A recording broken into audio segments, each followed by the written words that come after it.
James B. Colgate, one of the few whaleback steamers. The Colgate was built by the American Steel Barge Company in West Superior, Wisconsin in 1892.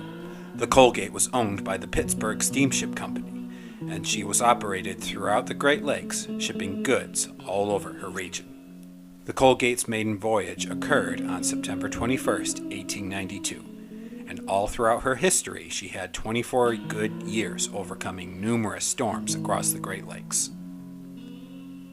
The Colgate's longevity and her durability definitely accentuated the strength of her resistance against the storms in the Great Lakes, thus leaving little worry or fear in her crew during her time. The Colgate had a tonnage of 1,713 tons. She had a length of 308 feet, a beam of 38 feet, and a height of 24 feet, and she had anywhere from 26 crew members at a time. The James B. Colgate was one of the unfortunate few whaleback ships to sink as well on the Great Lakes. 17 of the 44 that were ever built, and she was a part of them.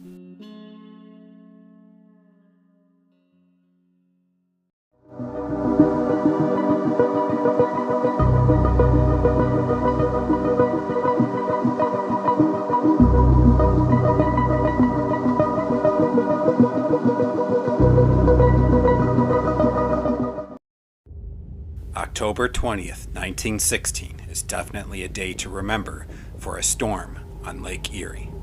This day was dubbed Black Friday because of the fierce winds and the humongous waves that wreaked havoc all across Lake Erie, claiming numerous vessels traveling across her waters. The James B. Colgate was loaded with coal and left on her final voyage from Buffalo, New York, and she was headed for Fort William, Ontario, which is known today as Thunder Bay. It must have been that the James B. Colgate was caught off guard in her travels on Lake Erie on October 20th, because 3 other ships also met their demises on the same day during the same storm. The D.L. Filer, the Marshall F. Butters, and the Merida all were lost to the storm in Lake Erie. This was definitely one of the worst Lake Erie storms that had ever occurred on her. After hours of hurricane-like winds pounded the ships, and the James B. Colgate was unable to stay afloat. She soon plummeted bow first to the bottom of Lake Erie.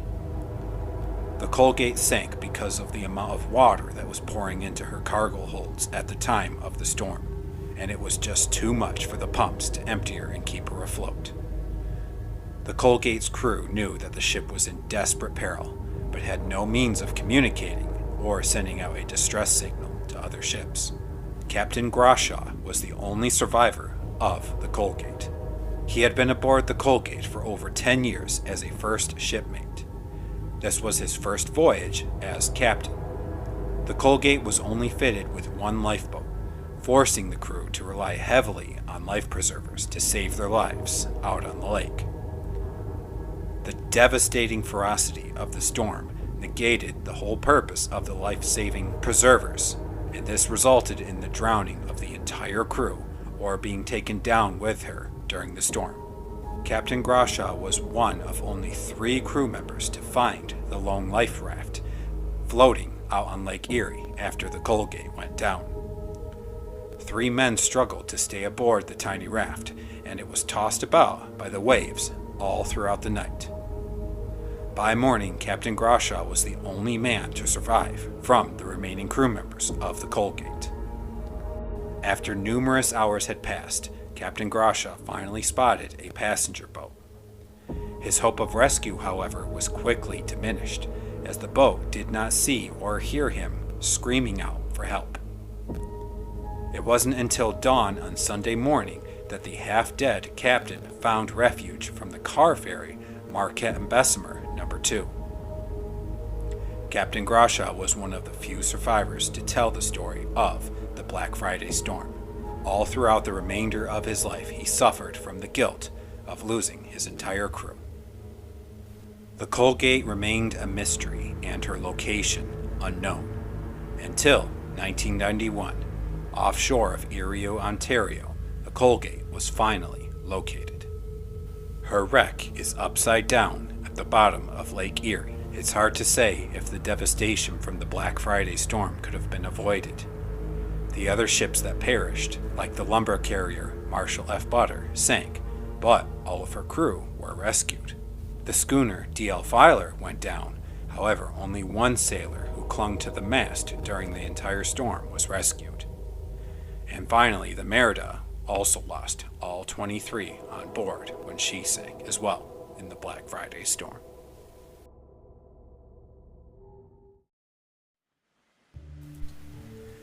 And that is the story of the James B. Colgate, one of the few remarkable whalebacks that sank across the Great Lakes. I feel bad for Captain Walter Grashaw, if I'm saying his last name correctly. I believe I am.